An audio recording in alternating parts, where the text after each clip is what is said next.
Good morning students. स्वागत है आपका आपके अपने YouTube चैनल जिसका नाम है कुंडू क्लासेस। आज की इस वीडियो में हम बात करने वाले हैं क्लास 10th की बुक जो है फर्स्ट फ्लाइट, उसकी सेकंड पोएम के बारे में जिसका नाम है फायर एंड आइस। तो चलिए स्टूडेंट्स, बिना देरी किए स्टार्ट करते हैं आज की अपनी class fire and ice.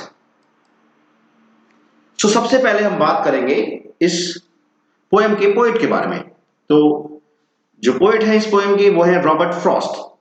Robert Lee Frost he was an American nature poet. ठीक है, जो रॉबर्ट ली फ्रॉस्ट हैं वो कंप्लीट नेम है रॉबर्ट फ्रॉस्ट का, और वो एक अमेरिकन नेचर पोएट के रूप में काफी फेमस हैं।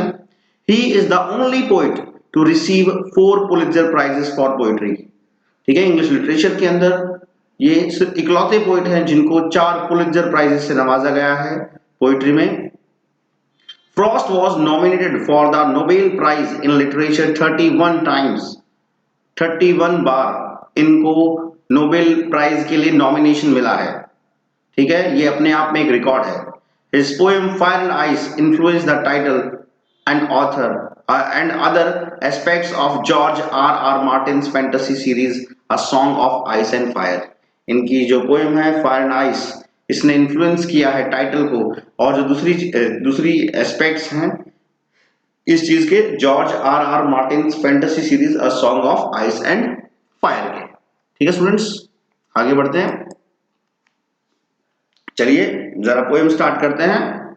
पोएम का टेक्स्ट क्या है? Some say the world will end in fire, some say in ice, from what I have tasted of desire I hold with those who favour fire.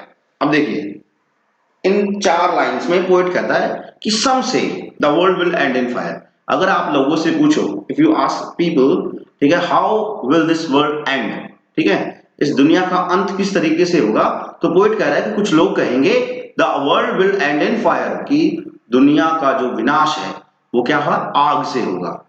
ठीक है, and some people they will say that the world will end in fire, sorry the world will end in ice. ठीक है, कुछ का विचार क्या होगा, जो दुनिया का जो सर्वनाश होगा वो फायर से होगा, और कुछ कहेंगे आइस से होगा।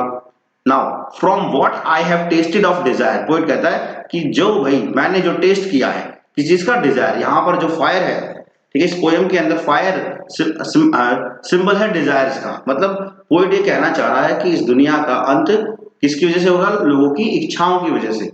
आई hold with those who favour fire, poet कहता है कि मैं उन लोगों के साथ हूं जो लोग ये कहते हैं कि हाँ, इस दुनिया का विनाश किससे होगा, फायर से।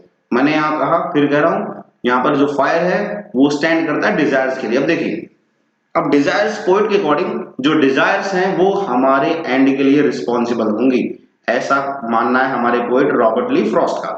अब डिजायर्स देखिए किस तरीके से हमारे लिए रिस्पॉन्सिबल होंगी। अब देखिए, नाउअडेज क्या है, पूरी दुनिया के अंदर everywhere we can see we all the other all countries they are competing for natural resources, है ना, नेचुरल रिसोर्सेज के लिए सब compete कर रहे हैं। ठीक है, और आपने देखा होगा रिसेंटली तुर्की और ग्रीस के बीच के अंदर, ठीक है, तुर्की और जो ग्रीस कंट्री है दोनों के बीच में वॉर जैसी सिचुएशन बन गई थी। क्यों बन गई थी? Because of oil reservoirs found in the ocean. ठीक है, समुद्र के अंदर ऑयल रिजर्वॉयर मिला और तुर्की और ग्रीस के बीच की सीमा पे मिला वो। अब जो तुर्की है वो ये कहता है कि भाई ये हमारा है, और जो ग्रीस कंट्री कह रहा है कि ये हमारा है। तो उन दोनों की जो डिजायर है वो क्या है, उस चीज को अपना बनाने की है, और इसी वजह से दोनों के बीच में क्या है, वॉर लाइक सिचुएशन क्रिएट हो गई है। उसी तरीके से इंडिया पाकिस्तान के बीच में भी आप देख सकते हैं कश्मीर का इशू है। ठीक है, कश्मीर इंडिया के अकॉर्डिंग कश्मीर हमारा है, हम कहते हैं हमारा है, बट पाकिस्तान मानता नहीं है। पाकिस्तान के अकॉर्डिंग उनकी डिजायर है कि हमसे वो कश्मीर छीन ले कंप्लीटली। तो कहने का मतलब है जो हमारी इच्छाएं हैं वो जो है पोएट के अकॉर्डिंग हमारे सर्वनाश का कारण बनेंगी। ठीक है, अब बात करते हैं वैल्यू पॉइंट्स की। The poem describes a fictional debate. ठीक है, डिबेट चल रहा है, क्या डिबेट है, between people who say that world will end in fire. लोग कह रहे हैं कि दुनिया का अंत किसमें होगा, फायर से होगा, and people who say it will end in ice, कि दुनिया का अंत किससे होगा, आइस से होगा। Except that Frost poem is not about natural disasters. आपको लगेगा कि नेचुरल डिजास्टर्स के बारे में, लेकिन ऐसा नहीं है। The poem Fire and Ice by Robert Frost is a metaphorically for human feelings of desires and hatred. देखिए मैंने बताया था आपको, जो फायर है it stands for desires and ice stands for hatred. ठीक है, घृणा के लिए जो है ice स्टैंड कर रही है पोएम के अंदर. क्लियर है? Fire and ice are symbols of two different sides of humans. ठीक है, फायर शो करती है हमारी डिजायर वाली साइड और जो आइस शो करता है वो करता है हमारी हेटेड वाली साइड. ठीक है, समझ में आ रहा है? इस तरीके से समझेंगे तो पोएम समझ में आएगी. क्लियर है? पोएट के अकॉर्डिंग दुनिया का अंत किससे होगा? डिजायर से होगा, फायर से होगा. ठीक है, अब देखिए, this is because he has seen the effect and result of uncontrolled and unending desires over the life of human beings. ठीक है, अब पोएट का मानना है कि भाई दुनिया का जो एंड है वो किससे होगा? डिजायर से होगा. क्यों? क्योंकि पोएट ने वो इफेक्ट देखा है, रिजल्ट देखा है किस चीज का? Uncontrolled and unending desires. देखिए हमारी इच्छाएं है ना, अनएंडिंग है, कभी उनका खत्म नहीं होता, वो कभी खत्म नहीं होती, और अनकंट्रोल्ड है ना, इच्छाओं पर हमारा क्या काबू नहीं है. और ये जो है कि मतलब हमारी इच्छाओं की कोई सीमा नहीं है. इस चीज की वजह से हम, आपने देखा होगा अपने आसपास भी बहुत से लोग, देखो, we all desire for comforts, लेकिन हमें अपना देख के, अपने घर की फाइनेंशियल कंडीशन देखकर पैसा खर्च करना चाहिए. और आपने देखा होगा बहुत से लोग ऐसा नहीं करते हैं, तो अल्टीमेटली क्या होता है? उनका घर बिक जाता है ना, प्रॉब्लम्स क्रिएट होती है उनकी लाइफ में. सो he finds that human evil desires are similar to the fire as its nature. ठीक है, अब पोइट का मानना है कि जो हमारी evil desires हैं, इंसानों की जो बुरी जो इच्छाएं हैं, वो किसी फायर से, आग से कम नहीं है. जैसे आग इंसान को जला देती ना, ऐसे ही हमारी जो evil desires हैं वो भी इंसानों को जला देती हैं, और इस तरीके से वो हमारा अंत कर देंगे, ऐसा पोइट मान रहा है. ठीक है, अब आगे बढ़ते हैं सेकंड स्टैंजा की तरफ. But if it had to perish twice, लेकिन पोइट अगले ही पल कहता है कि अगर दुनिया को का अंत दो बार हो सकता हो. ठीक है, although it is not possible, लेकिन वो कहता है कि हाँ, अगर बाई चांस दुनिया का अंत दो बार होना हो, पेरिश, पेरिश मतलब die, I think I know enough of hate. Poet कहता है कि हाँ, जो हेट है ना, to say that for destruction ice is also great and would suffice. Poet कहता है कि जो आइस है, डिस्ट्रक्शन के लिए आइस भी सफिशियंट होगी. समझ रहे हो? मतलब पहले पैराग्राफ में पोएट के अकॉर्डिंग दुनिया का एंड किससे होगा? फायर से होगा. फायर मींस लोगों की डिजायर से होगा. अब दूसरे में कह रहा है कि अगर दुनिया का अंत दो बार हो सकता हो, तो वो कहता है कि हेट्रेड भी कम नहीं है. आ रही बात समझ में? हेट्रेड भी इनफ है इंसानों के डिस्ट्रक्शन के लिए. क्लियर है? सफिशिएंट है इंसानों के डिस्ट्रक्शन के लिए. अब हेट्रेड देखिए आप, अब हेट्रेड से हम लोग जो है हेट करते हैं, एक दूसरे से जलते हैं. किसी कोई फर्स्ट आ गया, ठीक है, मन ही मन. ठीक है, जो हेट्रेड है इट कोरोड्स यू.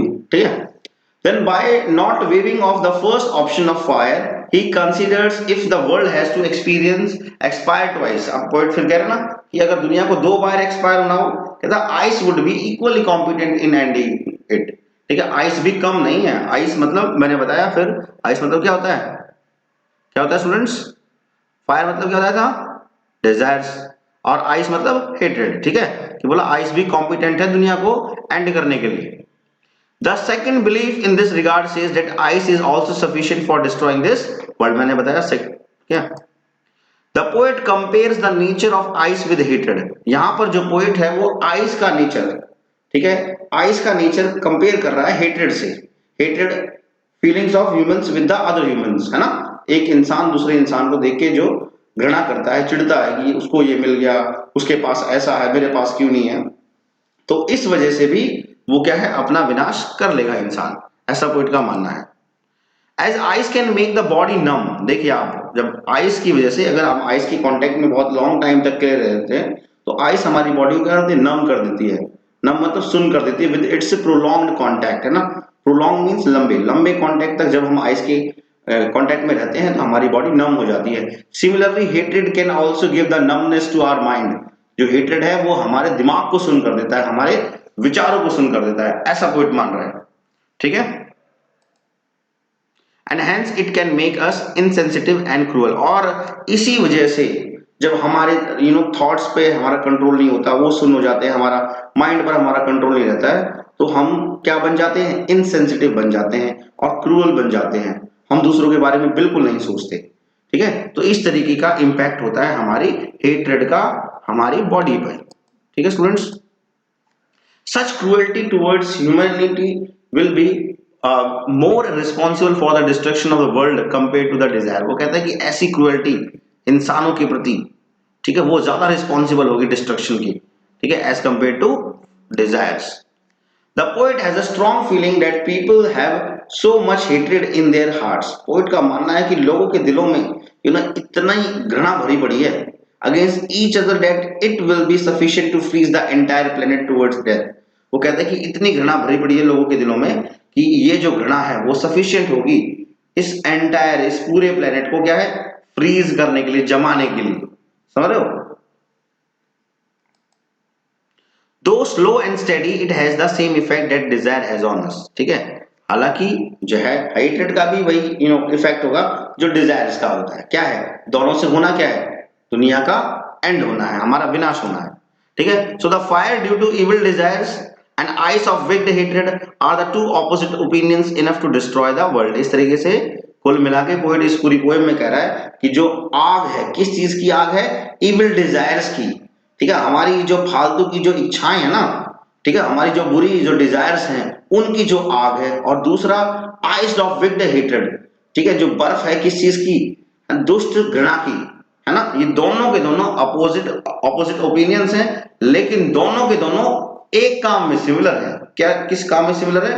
ठीक है, they are enough to destroy the world. इस दुनिया को डिस्ट्रॉय करने के लिए, इस दुनिया का विनाश करने के लिए दोनों के दोनों क्या है, सफिशिएंट है।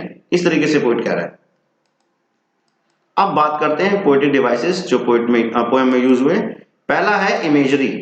इमेजरी होता है, imagery is used to make readers perceive things involve their five senses. देखिए, जब भी हम किसी पोएम को पढ़ते हैं तो हम चीजों को परसीव, अंडरस्टैंड करने की कोशिश करते हैं अपने फाइव सेंसेस से।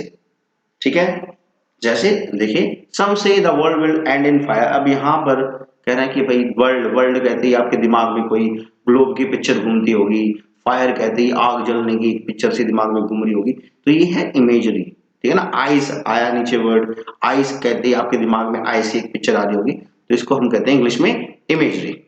ठीक है, नेक्स्ट वन है एंजॉयमेंट। ठीक है, क्या है enjoyment? It is defined as a thought or clause that does not come to an end at a line break.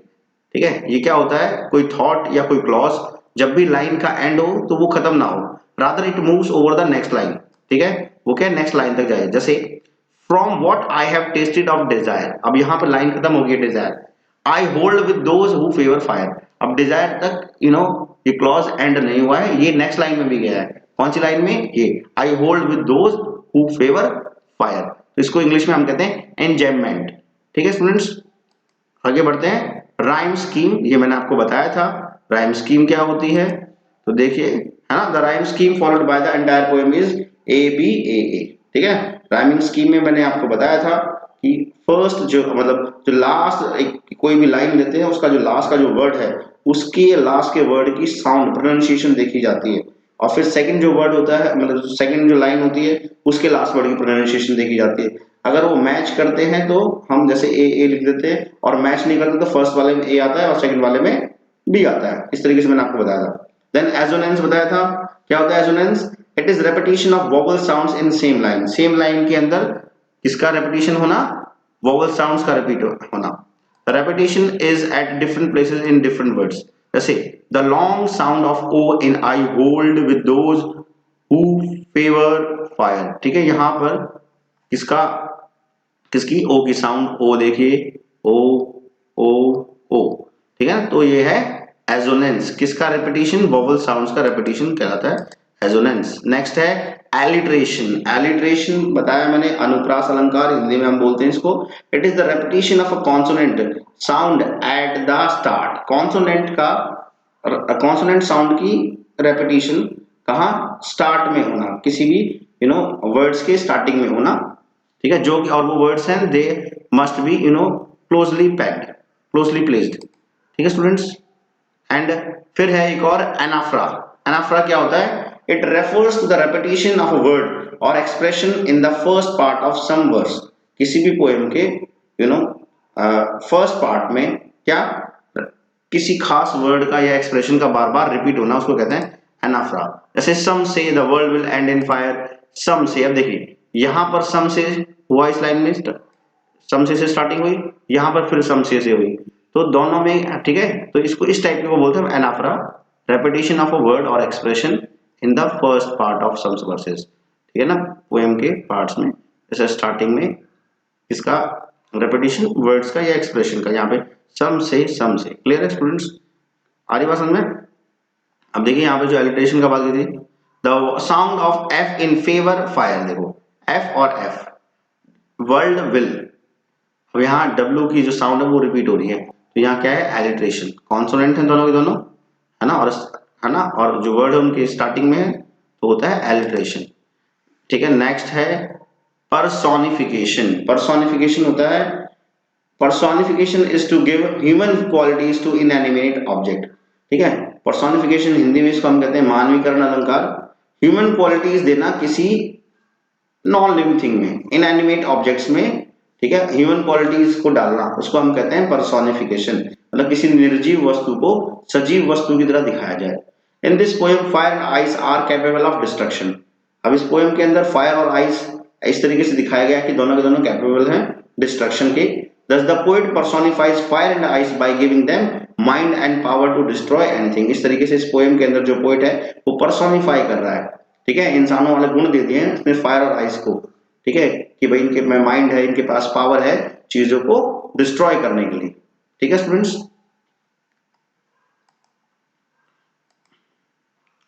अब नेक्स्ट है पोएटिक डिवाइस पैराडॉक्स। पैराडॉक्स क्या होता है? A true statement but which seems untrue, ठीक है, एक true statement होता है वास्तव में, लेकिन दिखने में क्या लगता है? ये अनट्रू लगता है। जैसे but if it had to perish twice, poet कहता है कि अगर दुनिया को दो बार, मतलब अगर दुनिया का विनाश दो बार हो सकता हो, ठीक है। अब कहने को तो ठीक है भाई, हम अगर हम कहेंगे हाँ भाई फायर है जो है ना, फायर ऑफ डिजायर्स, यस उससे दुनिया का एंड हो सकता है, या हम कहें कि जो हेट्रेड है ना, हेट्रेड से भी दुनिया का एंड हो सकता है, लेकिन ये तो हम सबको पता है कि दुनिया का एंड दो बार तो पॉसिबल है ही नहीं, दुनिया का एंड होगा तो एक ही बार हो सकता है, ठीक है students.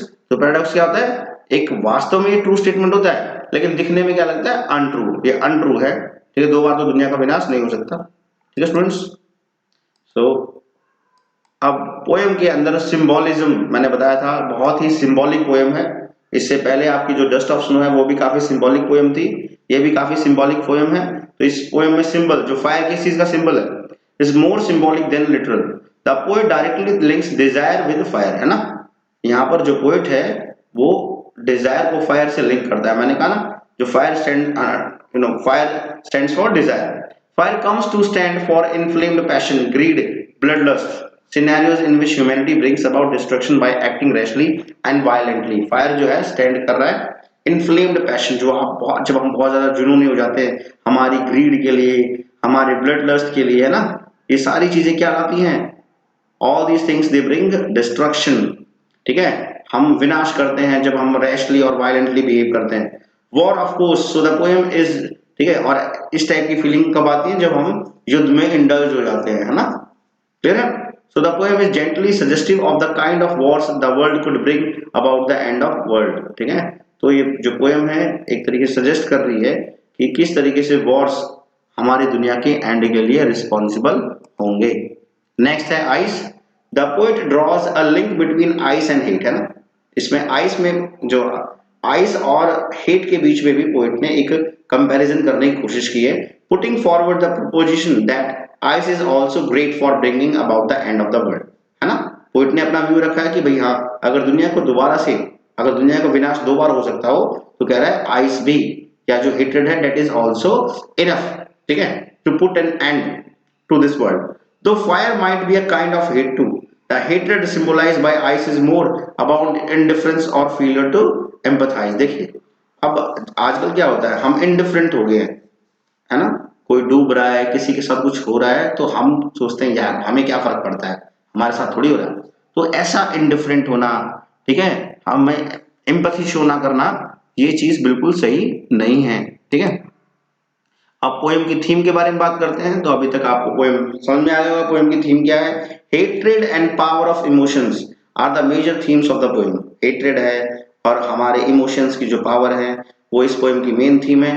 The poet discusses the destructive features of human emotions, ठीक है। पोएट पूरी पोएम में डिस्कस करता है कि हमारे ह्यूमन इमोशंस के डिस्ट्रक्टिव फीचर्स क्या क्या है।